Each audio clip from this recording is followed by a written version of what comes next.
Nigeria is still exposed to risk aversion in the global capital market, says a finance minister.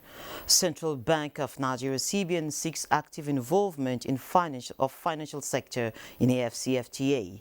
Nigeria offers 3-year bonds at 9.35% interest rate.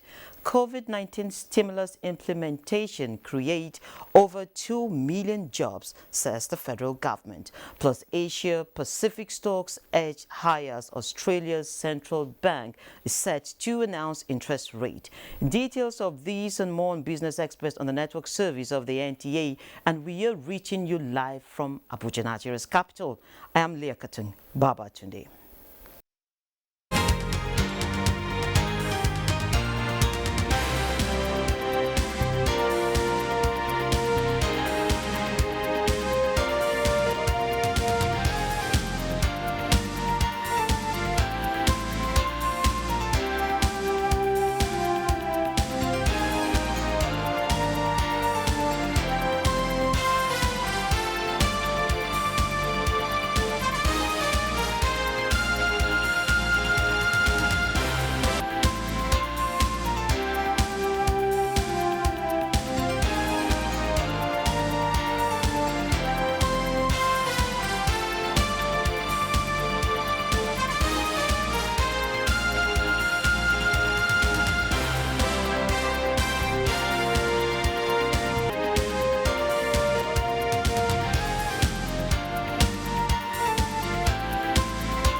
A very good morning to you, and we begin the program by informing you that the Minister of Finance, Budget and National Planning, Zainab Ahmed, has briefed the National Assembly on the draft 2020 to 2024 medium-term expenditure framework and strategy fiscal paper. At a meeting involving the ministry, parastatals under it and the leadership of the National Assembly, Zainab Ahmed explained that the Nigerian economy sustained a rapid growth in the first quarter of 2021 with a 0.51% growth driven by the non-oil sector, which increased by 0.79%. Telecommunication and agriculture sector, major sectors of the contribution. Primarily driven by telecoms and agriculture sectors, as well as other sectors of the Nigerian economy. Significant concerns still exist in the performance of trade, as well as transport sector, which are still in a very strong negative growth. These subsectors are yet to rebound from the pre-pandemic levels. It's part of the preparations for the submission or presentation of the 2022 appropriation bill by Mr. President sometime in September by the grace of God. We'll all recall how this 9th National Assembly committed itself ab initio to ensuring the passage of the appropriations before the end of December of every year to enable the implementation of the Appropriations Act to start by January of every year.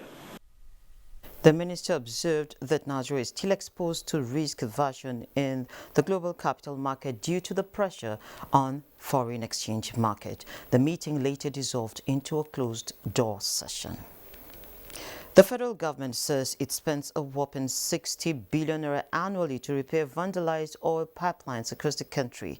Information and Culture Minister Lai Mohammed stated these at a special town hall meeting on protecting oil and gas infrastructure in Nigeria.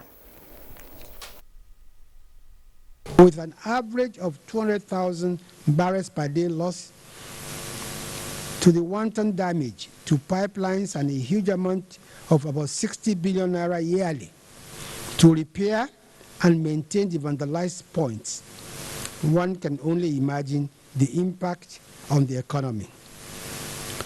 According to statistics, between January 2019 and September 2020, 1,161 pipeline points across the country were vandalized. That you have two sets of vandals. There are people who are genuinely aggrieved, and there seem to be activism. So they are very different from those who attack this pipeline just for the sake of doing it or for the purpose of stealing. So the combination of the two becomes a national problem. The Economic Sustainability Committee measuring implementation of the Economic Sustainability Plan say the federal government's COVID-19 stimulus package has been helpful, stating that the Nigerian economy did not degenerate as feared and at least over 2 million jobs have been both created and saved with the implementation of the plan. State House correspondent Jide Onifade reports.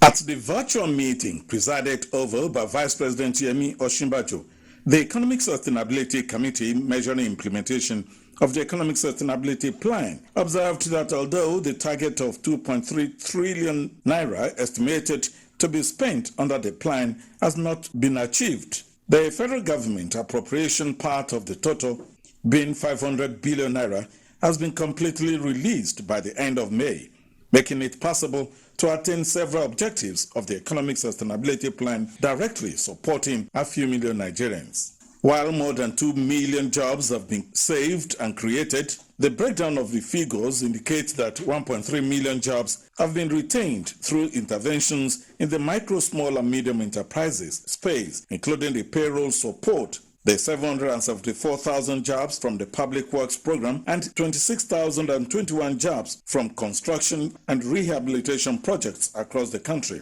were among those freshly created. Vice President Yemi Osinbajo said the 100% release of funds appropriated in the budget for the program was commendable and urged the Central Bank of Nigeria to expedite action on the release of funding components of the Economic Sustainability Plan that are dependent on financing from the bank. The committee hopes that with good response on more funds that are expected from the central bank, more progress will be made on the implementation.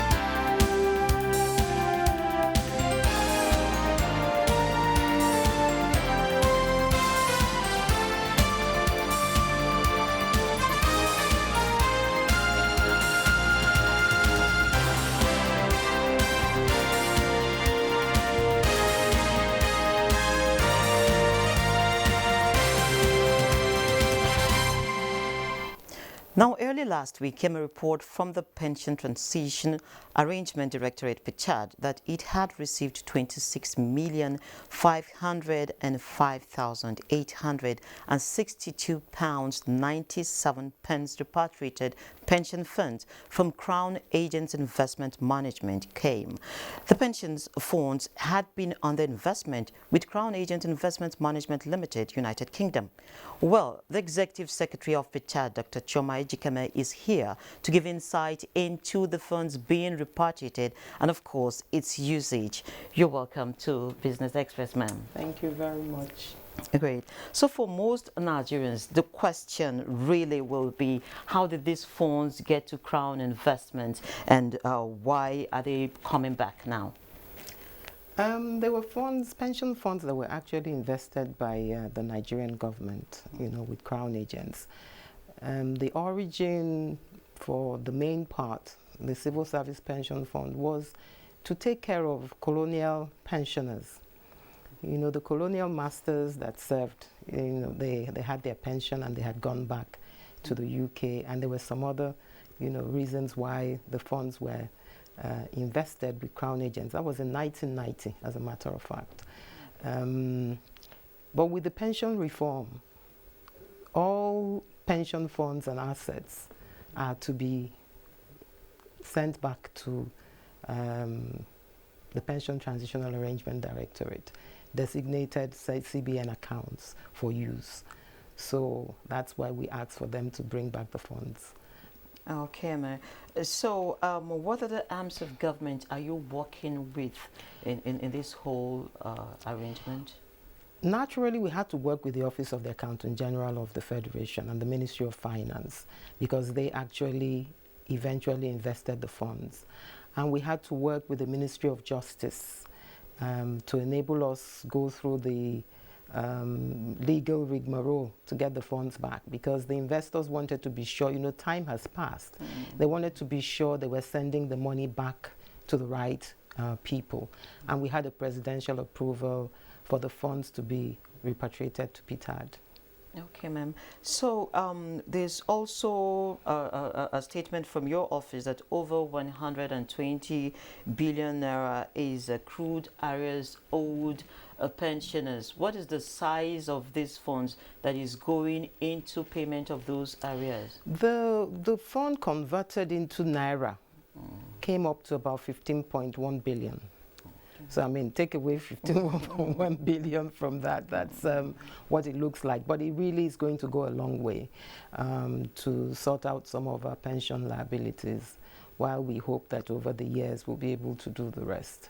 Okay, and then there's also the issue of some pensioners who got the presidential approval as well, as was disclosed some weeks back, to get their to get updated to the right scheme of things now. So we're seeing some increase that is going to go to payments. So really, how far has that gone? Okay, you must be talking about the consequential adjustment to, as a result of the increase in the minimum wage. Yes. Yes, that was supposed to take effect from April of 2019. And as at May of 2021, we've applied that consequential adjustment. And we had paid 12 months arrears for 3 of the operational departments and 9 months for the civil service pension department. But before the end of this week, we're going to round up 18 months for everybody. For the civil service pension department, we're going to pay an additional 9 months. And for the other departments that we had paid 12 months, we're going to pay 6 months. So everybody would get their arrears of 18 months. We have a total arrears of 24 months as a result of that increment. So before the end of this week, we would round up 18 months. And hopefully before the end of the year, we believe we should be able to sort out the arrears. Okay, for most pensioners, they would also be thinking, I'm just trying to fit myself into the shoes, of course. Yeah. We have a huge debt of about 120 billion. We have, as you have broken it down now, about 50 billion taken care of. So technically... 15. Oh, sorry, 15. Yes, 15. yes. So technically speaking, there's still a huge gap of over 100 These million. Pensioners actually belong to the defunct privatized agencies. Okay. They are the ones, it was a huge liability that we inherited because post-privatization, their pension assets were not handed over to PTAD. It was just the liability of their pensions and their entitlement. So over the years, we've been trying to settle that. Like you know, privatization took place like about 2005, and that's a whole lot. So we don't think or expect that we will be able to sort out the liability in one day.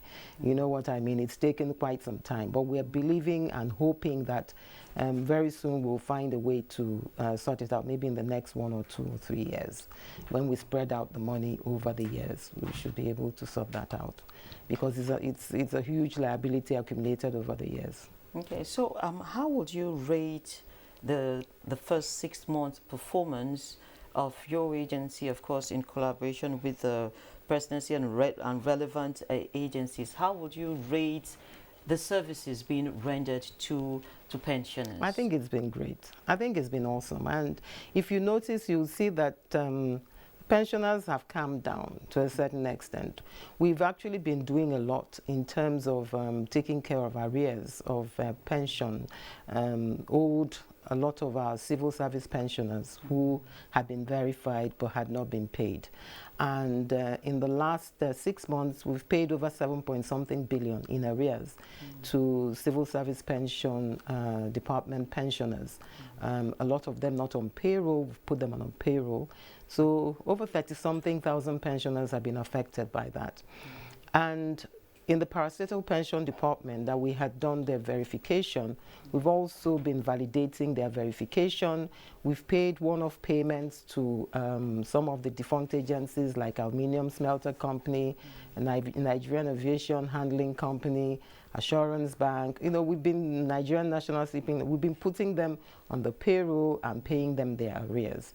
So, and over 2.9 billion spent in that particular project. And this consequential adjustment, I must tell you, it is the most impactful and most equitable pension increment in the history of pension increments in Nigeria, because it has kind of introduced what looks like a minimum pension. So you find out that there's no pensioner in Nigeria who is under PTAD that would be earning less than a certain amount of money. So that has really gone a long way, and I think the pensioners are happy. Okay, ma, can you tell us something about the I Am Alive project before you leave? The I'm Alive solution, you know, over the years, we've been verifying our pensioners for the integrity of our database and to make sure that no eligible pensioner is left out. And at the same time, to make sure that no pensioner who's not supposed to be on our database is there. You have to be qualified to be on our database. It's quite a rigorous process. We've been doing field verifications for them. We call them out, even though they're treated very well, you know, with a lot of dignity, empathy, and care. But we still believe that we could go further. So the I'm Alive solution is a solution that would enable a pensioner to verify himself in the comfort of his home. Okay. It's an app that would enable him verify himself in the comfort of his home. And when he does that, if he doesn't have a smartphone, I'm sure there must be somebody in his community that has a smartphone, or his child or grandchild, you know what I mean? So they will always come and help out, maybe once in 3 months, and verify. And the minute you do that, it hits our database. So we'll know that the pensioner is still alive. So over time, we will now decide if you have not verified, we remove you from the payroll because we will assume that you're not alive. But we intend to create a lot of awareness. Take pictures or do videos? Yes. First of all, it will take your picture and it will pull out your database, your data from all your information from our database, because they have a handshake. And then you have to make certain movements to show that you're really alive. And then it captures that and then sends it to, verifies you and sends it to our database. Okay, I must sincerely thank you, Dr. Ejikeme, thank you very much. Time to speak to It's us. my pleasure. Okay, great. We move straight to surviving COVID-19. Well, Saliu Isa from Lokoja has a fantastic rendition of his survival.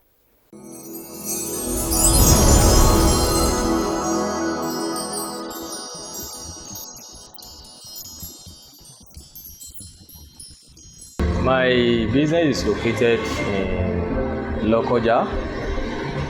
Precisely, I have some in Abuja. I have like 2 keke riders in Abuja, then 4 are in Lokoja here.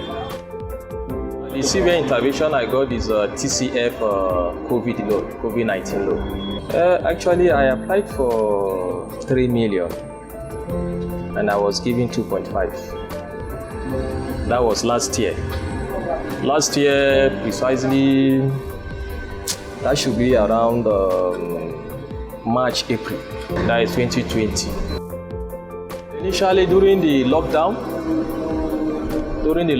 you know, most places, especially in Abuja, where most of my business were before, most of those riders were not, actually they were not working there. You understand? So, and coupled with some other things again, even here in Lokoja, there are low patronage. So when, thank God, when I later got this, I now reimbursed the business and got more keke again. It really helped me expand my business, and I have some employees under me too. Because I have some people that they were not doing anything, they were just told me about the faith. You understand? So when the thing got to me, I now called them one after the other, the one I see that they are capable, and I told them, okay, this is what I want to do. Are you interested in this? They were so happy. In fact, with this business, they were able to be feeding their family with it. You understand? It makes me get more employers. As I speak with you now, those guys are really doing well. So I thank the federal government for bringing out the policy and the CBN governor also for helping out this policy goes round.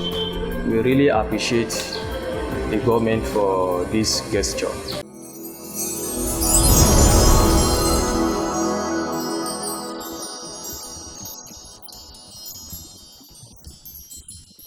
The Debt Management Office, DMO, says it has offered for subscription more federal government bonds at 1,000 naira per unit. DMO stated this on its official website, noting that the bonds were 2-year FGN savings bond due July 14, 2023, with interest rate of 8.35% per annum. There is also a 3-year FGN saving bonds due July 14, 2024 at 9.35% interest rate per annum. The opening date for subscription is July 5, closing date is July 9, while coupon payment dates are July 14, October 14, January 14, April 14, July 14. The offer comes at 1,000 naira per unit, subject to a minimum subscription of 5,000 naira and in multiples of 1,000 naira, thereafter subjected to a maximum subscription of 50 million naira. DMO is assuring that the bonds qualified as securities in which trustees can invest under the Trustee Investment Act. And let's move straight to the currency market and see how much naira is exchanging for other currencies.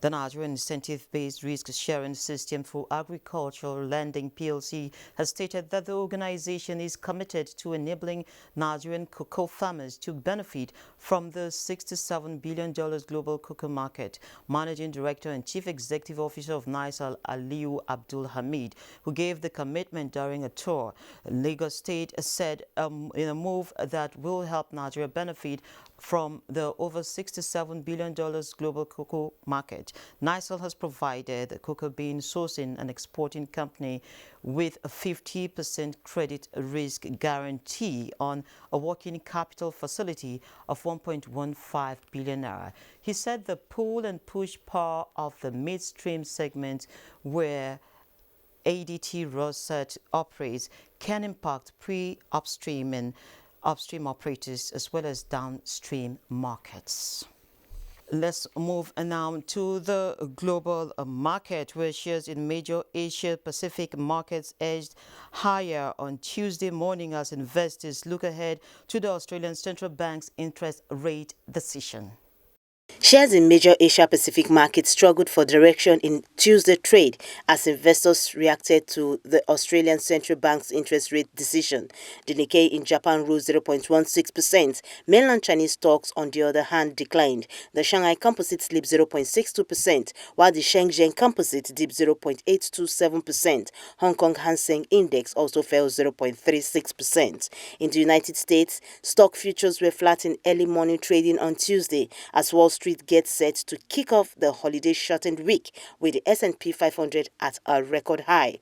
Futures on the Dow Jones Industrial Average rose just 50 points. S&P 500 futures were flat and Nasdaq 100 futures were a third lower. European stocks are expected to see a muted open on Tuesday, with investors keeping a close eye on the oil markets after talks between members of the OPEC Plus oil-producing alliance were abandoned. London FTSE is seen opening 2 points lower at 7,164. Germany's DAX up 14 points and CAC 40 of France up 10 points. Markets in Africa are expected to go in a mixed direction when the numbers begin to come in Tuesday trade, while Ghana's GSA Composite will remain muted. Boss Able, Business Express. Oh, thank you, Bossady. And before we wrap up, I would like to inform you that it's been an impressive green opening this month for stocks on the Nigerian capital market. And of course, the winning streak continues. And this is where we end this edition of Business Express. We value your feedback, so keep the comments, observations, and suggestions coming. Be informed that all previous episodes are available on YouTube on the NTA's channel. Business Express returns Wednesday at 3 p.m. I'm Leah Kating. Baba Tunde. Be safe out there.